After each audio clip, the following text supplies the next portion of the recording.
जी, break के बाद programme में दोबारा खुश आमदीद। चीफ जस्टिस ऑफ पाकिस्तान काजी फायज ईसा साहब का टेन्योर अपने इख्तिताम पर पहुंच चुका है। सबसे ज्यादा क्रिटिसिज्म उनकी इस टेन्योर पर पाकिस्तान तहरीक इंसाफ की जानिब से की गई। उनके फैसलों को पाकिस्तान तहरीक इंसाफ मुसलसल क्रिटिसाइज करती रही। फिर जब 26 पुरानी तरमीम आनी थी और उससे पहले ये बातें थी कि शायद काजी फायज ईसा साहब को एक्सटेंशन दी जाएगी या उनकी जो मुद्दत मुलाजमत है, जो रिटायरमेंट एज है माजद के साथ, उसमें कोई तोसी होगी। उसको बड़ा अपोज करती रही तहरीक इंसाफ और फाइनली इस अमेंडमेंट में वो चीजें सामने नहीं आई। तो चीफ जस्टिस काजी फायज ईसा साहब के टेन्योर को पाकिस्तान तहरीक इंसाफ कैसे देख रही है, प्रोग्राम के इस हिस्से में इसको डिस्कस करेंगे। फिर हमें विद इन पीटीआई कुछ रिफ्ट्स दिखाई दे रही हैं, कुछ सेगमेंट्स हैं मल्टीपल जो शायद कुछ पार्टी पॉलिसी के ऊपर बात कर रहे हैं। कुछ लोग कह रहे हैं कि पार्टी पॉलिसी को सेंट्रल लीडरशिप तो नहीं कर रही, इसकी क्या वजह है।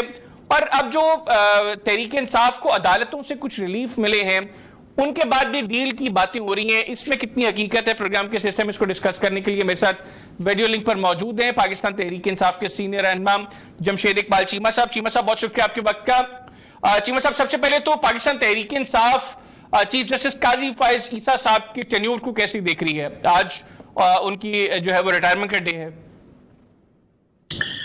काजी साहब का जो टेन्योर है वो तीन दौर था। वो बदतरीन कहें, वो चवल तरीन कहें, वो करप्ट तरीन कहें, वो बेशरम तरीन कहें, वो आप कह लें कि गलीज तरीन कहें, वो गैर जमहूरी तरीन कह लें, वो ह्यूमन राइट्स के हवाले से बदतरीन कहें, वो खवातीन और बच्चों के राइट से कह लें, वो आइनी तौर पर बदतरीन कह लें, वो जो इंतकाम का के हवाले से कहें कि वो हम जस्टिस क्या नाम है काजी ने क्या नाम था उनका, जो मुस्तफ़ा काजमीन थे, उनके हवाले से कहें, या डोनट्स वाले बच्चे के हवाले से कहें।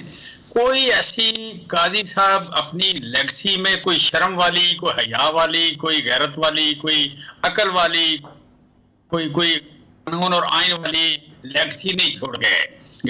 काजी आप कह चीफ जस्टिस जिस तरह के थे, जज जिस तरह के थे, एज इंसान बदतरीन आदमी है ये। लेकिन आपने चीमा साहब कथा कलामी की माजरत, आपने कहा कि तरीन दौर था, पीपल्स पार्टी और नून लीग तो कह रही है कि बड़ा बेहतरीन दौर था इनका। देखिए, जितनी नून लीग और पीपल्स पार्टी अच्छी हैं, उतनी ही उनके रिमार्क्स हैं। नून लीग शायद आपको पता है कि दुनिया की करप्ट तरीन पार्टी करार दी गई। बहुत सारे जो इंटरनेशनल बड़े रिस्पेक्टेबल फोरम्स हैं वहाँ पे, तो वो तो कुछ भी कह सकते हैं। लेकिन देखें, ऑनेस्टली स्पीकिंग, यहाँ पे ऐसा नहीं है, कोई कंट्रोवर्शियल नहीं था इस मुल्क में, या कोई यू कैन से कि बड़ा कंसेंसस है हर पर्सनैलिटी पे। लेकिन इतनी गंदी पर्सनैलिटी पाकिस्तान की तारीख में कभी नहीं आई। वो आप कह रहे हैं, मैं कह रहा हूँ, जस्टिस के हवाले से, वकील के हवाले से, जज के हवाले से, चीफ जस्टिस के हवाले से दूर की बात है, इंसान एज इंसान बड़ा बदतरीन आदमी था। और उसका नाम लेने से जुबान गंदी हो जाती है बंदे की। मैं वो आदमी हूं जिसकी वाइफ अंदर है, जिसकी हमने अपनी चादर और चार दीवारी बार बार पामाल हुई है। मेरी और मेरे घर की चादर और चार दीवारी बार बार पामाल हुई है। हम पॉलिटिकल वर्कर जो हैं, सियासी जो वर्कर हैं, या सिविल सोसाइटी जो है, वो अदालत के बरते पे, अदालत के भरोसे पे सड़क पे आती है। हम जब हाथ खड़ा करके नारा लगाते हैं, हम जब बैनर लिखते हैं, हम जब टीवी पे बोलते हैं, ये इस वक्त पे मैं बोल रहा हूं तो मैं किसी अदालत के बिहाफ पे बोल रहा हूं। मैं आप कह ले कि अगर अदालत ना हो तो यहाँ बादशाहत आ जाए। ये मैग्ना कार्टा से पहले वाला जो अंधेरा दौर था दुनिया में, वो आ जाए कि बादशाह की मर्जी है मुझे कितनी देर अंदर रखता है, बादशाह की मर्जी है मुझे आजाद करता है या नहीं करता।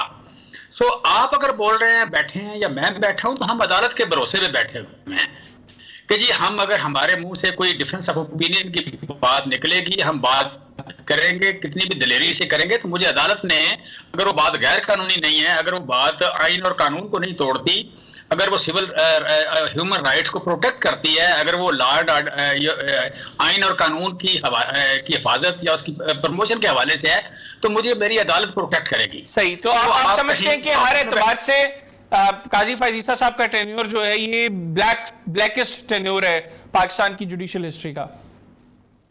देखिए, मेरे आप कह रहे, मैं पंजाबी बोलता हूँ, पंजाबी बोलना चाहता हूँ मैं, सच्ची बात है। मुझे नहीं अल्फाज मैं काजी के बारे में क्या कहूँ, और मैं सारी उम्र कहूंगा, मेरी जिंदगी जितनी बाकी है मैं सारी उम्र कहूंगा, ये बदतरीन आदमी था, ये इंसान भी नहीं था, कोई गैर इंसानी, कोई जानवर टाइप आदमी है जिसने जो कुछ किया इस मुल्क के साथ। ये कोई जानवर टाइप आदमी है, ये कोई गंदे किस्म के जानवर का नाम ले। चलें, ये थोड़ा सा मुनासिब है कि मतलब थोड़ा आगे बढ़ते हैं। सारा लाहौर, सारे लाहौर को पुलिस लूट ले, सारे लाहौर को ये गिरा दें, सारे लाहौर के मकान ये गिरा दें, घरों से सोना उठा के ले जाएं, घरों से पैसे उठा के ले जाएं, घरों से औरतों को उठा के ले जाएं, और ये खामोश वहां बैठ के ये मतलब आप कह लें कि लाइव टीवी पे बैठ के ये बकवास करता रहे, हम चुप कर जाए इसके लिए। चलिए चीमा साहब, मुझे ये बताइएगा कि अभी हमने देखा कि जुडिशियल एंड पर पाकिस्तान तहरीक इंसाफ को कुछ रिलीफ्स मिले, इमरान खान साहब की एहलिया बुशरा बीबी जमानत पर रिहा हुई, आज उनकी दोनों बहनों की जमानत हो गई, उससे पहले इमरान खान साहब से मुलाकात पर जो पाबंदी लगाई गई थी वो वकला की मुलाकात हो गई। तो कहीं ना कहीं बातें हो रही हैं कि बैक एंड पे कुछ चीजें पक रही हैं। आप समझ रहे हैं कि कुछ सेटलमेंट हो रही है और आने वाले दिनों में तहरीक इंसाफ के लिए मजीद अच्छी खबरें आ सकती हैं? देखें, हमारे लिए इससे बुरी खबरें हो नहीं सकती जितनी हम वसूल कर चुके हैं। मुझे ये नहीं लगता कि कहीं कोई आप कह लें कि ये कुछ फीलिंग पाई जाती है कि हमने कुछ ज्यादती ज्यादा कर दी है लिहाजा में कम करनी चाहिए। मुझे ये बिल्कुल नहीं लग रहा। मुझे ये लग रहा है कि दुनिया में जितनी हमारी बदनामी हुई है उसको थोड़ा सा टोन डाउन करने की कोई जरूरत महसूस की जा रही है कि ये लोग हमें इंतकाम के हवाले से रिलेट कर रहे हैं, गवर्नमेंट ऑफ पाकिस्तान को फाशिस्ट गवर्नमेंट के तौर पर रिलेट कर रहे हैं, कुछ अदारों की तरफ लोगों की उंगलियां उठ रही हैं। लिहाजा कुछ खवातीन को आप कह लें कि यू कैन से कि जो मशहूर केस है वहाँ पे थोड़ा सा टोन डाउन करके तो कोई नेक नामी कमाने की कोशिश की जाए। मुझे नहीं लगता कि इमरान खान के लिए कोई कानून मौजूद है अभी तक। मुझे नहीं लगता कि पाकिस्तान की खवातीन जो आपके लिए जेलों में हैं आज भी उनके लिए कोई कानून मौजूद है, चूंकि 2-3 खवातीन ज़्यादा मशहूर थी। आप कह लें इमरान खान साहब की वाइफ थी, दोनों बहनें थी, तो एक ऐसी लानत बरस रही थी कि जिसका हर जगह जिक्र हो रहा था। अमेरिका में देखें, यूरोप में देखें, ह्यूमन राइट्स के जो अदारे हैं वहाँ पे देखें, तो वो थोड़ा सा टोन डाउन करने की एक जिसे कहते हैं माइल्ड डाउन करने की कोई जरूरत महसूस की गई है। यहाँ कहीं कोई कानून की हुक्मरानी का जिक्र नहीं है। जब 26 में आईनी तरमीम की जिसमें अदालतों को गुलाम बना लिया गया और अगले दिन 3 खवातीन को छोड़े, तो मुझे 26 में आईनी तरमीम को देखना है, ये मुझे 3 खवातीन को देखना है। सो मुझे ऐसा कोई इरादा नहीं लगता। और फिर आज ही बात हो रही है कि 27वीं तरमीम भी आ रही है, अभी आपके टॉपिक में भी शामिल है, 27वीं आईनी तरमीम भी आनी है। सो मुझे जो सफर लगता है वो सफर तो तरक्की माकूस का लगता है, वो ह्यूमन राइट्स के हवाले से हो या आईनी और कानून की हुक्मरानी के हवाले से। मुझे बताइएगा कि जस्टिस याहिया अफरीदी साहब कल अपने ओहदे का हलफ ले लेंगे। जस्टिस याहिया अफरीदी साहब के हवाले से एक जनरल परसेप्शन ये है कि जो हमारी जुडिशरी में एक अनफॉर्चुनेट चीज है कि जजेस को पॉइंट आउट करके ये अंदाजा लगाया जा सकता है कि किसी भी केस के अंदर फैसला क्या होगा, बिलखुसूस अगर कोई पॉलिटिकल पार्टी का मामला हो, क्योंकि जजेस के मामला तब इस तरह के हो गए हैं। ये बड़ी अनफॉर्चुनेट रियलिटी है कि जजेस को पॉइंट आउट करके लोग कह देते हैं कि फैसला ये हो सकता है। इवन आज काजी साहब ने भी अपने अलविदाई रेफरेंस के अंदर खिताब के अंदर ये बात कही और उन्होंने कहा कि अब कम से कम ये नहीं होगा जस्टिस याहिया अफरीदी के आने से कि ये अंदाजा लगाया जा सके कि फैसला क्या होगा।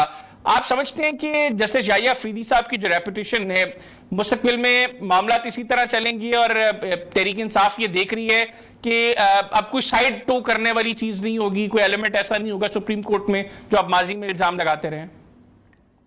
देखिए, मुझे तो आप कह लें कि पाकिस्तान में जजेस का भी इशू मौजूद था, पसंद थी नापसंद थी, लेकिन उससे ज्यादा जो इशू है वो जजेस का आप कह लें कंप्रोमाइज जो है वो 2 वजह ज्यादा नजर आई मुझे। एक तो ये कि वो ताकतवर के सामने उनकी बस हो जाती है। सो यू कैन से कि अब जितना जजेस में भी आप कह लेंगे, जिस तरह इस्लामाबाद के हाई कोर्ट के 6 जजेस ने लिख के दिया, बाकी मतलब हम सरगोदा में देखा, हमने लाहौर में देखा, जजेस पे जिस तरह प्रेशर आ रहे हैं वो बड़ा इशू है। इशू ये मैं समझता हूँ कि किसी जज के बुरे होने का वो इशू काजी साहब की हद तक तो डेफिनेटली बहुत बड़ा था, लेकिन आगे शायद इतना बुरा कोई भी ना हो। ये काजी साहब की जो होप है ये ठीक है उनकी, कि मेरे से बुरा तो कोई नहीं हो सकता, इससे बेहतर ही होंगे।